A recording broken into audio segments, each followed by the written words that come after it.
भूल करने से भी रोजा टूट जाता है। अब अगर आप कहेंगे कि फुटपाथ पे लिखा हुआ था कि मकरूह होता है तो वो आपका मसला है। मैं पूरी जिम्मेदारी के साथ कहता हूँ भूल करने से रोजा टूट जाता है, फुटपाथ पे लिखा हुआ मसला मैं नहीं मानता। इमारत शरिया बुधवारी शरीफ पढ़ना हमारा बिहार का सबसे बड़ा इदारा है ना। हम चांद देखने में, निकाह, तलाक, फस्क वगैरह में हर चीज में दारुल कदा को मानते हैं ना। इमारत शरिया से लिखी हुई किताब है फतावा इमारत शरिया जिल्द 2 सफा 172, उसमें लिखा हुआ है कि रोजा टूट जाता है।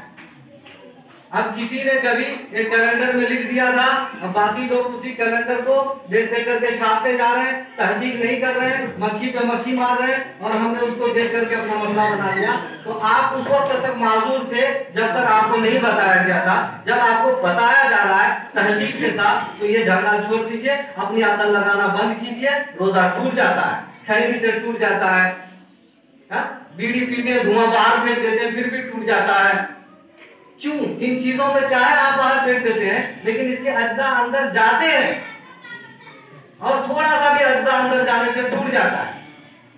इसी तरह गुल का भी अज्जा जाता है थोड़ा सा, आप ला के नहीं जाता है, जाता है थोड़ा सा, उसका हलक तक असर, पूरे बॉडी पे उसका असर